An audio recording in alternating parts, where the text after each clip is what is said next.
ধৰ্মশালাত এটা বাতৰি কেন্দ্ৰ কৰি প্ৰতিক্ৰিয়া সাৰৰ দোকানীৰ।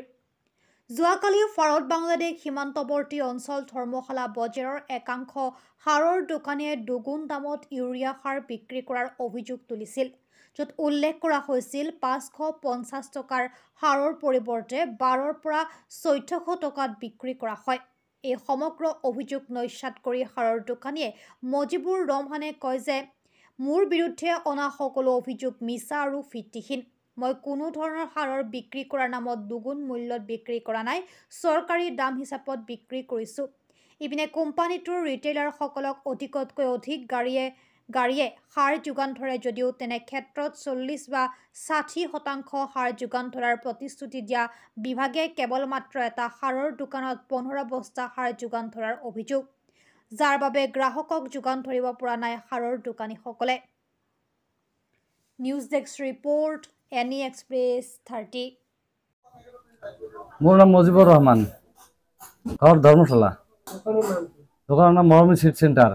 মই পাইছোঁ যে বাতৰিখিনি এজন কৃষকে মোৰ বিৰুদ্ধে যে বাতৰিখিনি দিছে সেই বাতৰিখিনি মিথ্যা।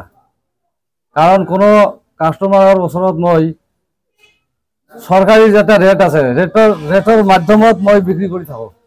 ৰেটৰ বাহিৰে এটকা মই কোনো কাষ্টমাৰৰ ওচৰত লোৱা নাই। পাওঁ কোনো সময়ত 25 বেগ, 19 বেগ, 15 বেগ, অত 18 বেগ, 30 বেগ, 35 এই এনেকৈ পাওঁ। ১২০০-১৪০০ টকাটো মই লোৱা নাই। বৰ্তমান ধৰেন চৰকাৰী যিটো ৰেট, এটা ন্যানো আৰ একটা ইউৰিয়া সাৰ বস্তা, এই দুটা মিলি হয় ৪৭০ টাকা লওঁ। তাৰপিছত যদি কাষ্টমাৰে কোনোবাই যদি কোনো সয়েল বা বৰণ বা জিংক এই ধৰণৰ লয়, তেনেহ'লেতো বিলটো বাঢ়িবই। আৰ যদি নলয় তেনেহ'লে চৰকাৰী যিটো মূল্য ৪০০ ন্যানো বোতল আৰু ইউৰিয়া সাৰৰ বস্তাটো, এই দুটা মিলি ৪৭০ টাকা হয়। এই ৪৭০ টাকাই লওঁ, তার বাড়ি একটা হল নলওঁ। মোর নাম আমিনুল ইসলাম, মোর দোকানের নাম হচ্ছে MS হাসান ফার্টিলাইজার, ধর্মশালা বাজার। কালি হয়তো আমার ধর্মশালা বাজারত একটা নিউজ হয়েছিল, কিন্তু এই নিউজটো সম্পূর্ণ ভিত্তিহীন বুলি মই জানো। কারণ এজন মানুহে এজন দোকানদারে সরকারি রেট ছাড়া বেসরকারি রেটত কোনো দাম লব নোৱাৰে। এইটো মোৰ ভালভাবে জানা আছে, কিন্তু মানুহজনে মোৰ মনে হয় যেটো ১২০০ বা ১৪০০ টকা কৈছিল, হ'ব পাৰে এইটো কেনেকৈ জানে।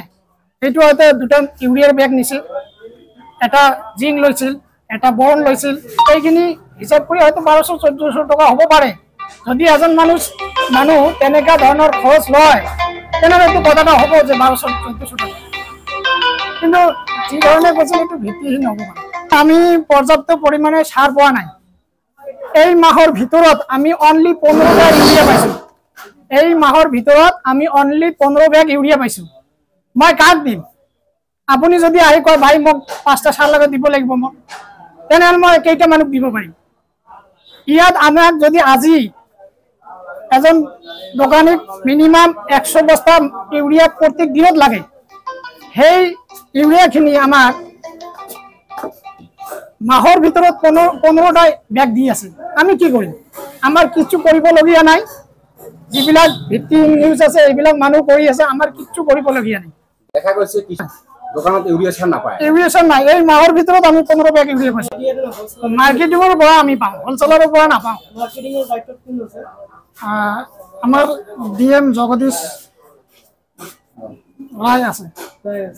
আমি নাপাওঁ, আমি মাৰ্কেটিঙৰ পৰা ১৫ বেগে ইউৰিয়া পাওঁ। তাৰপৰ আমি কি কৰিম?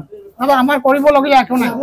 আপোনালোকে ১৫ বেগ পায়, এইটো কোম্পানীৰ পৰা ডাইৰেক্ট ৰিটেইলাৰ একেতে হয়। আগতে ডিস্ট্ৰিবিউটাৰ বুলি কৈছিল, এতিয়া কোনো ডিস্ট্ৰিবিউটাৰ নকয়, কোম্পানীৰ ডাইৰেক্ট ৰিটেইলাৰ বুলি কয়।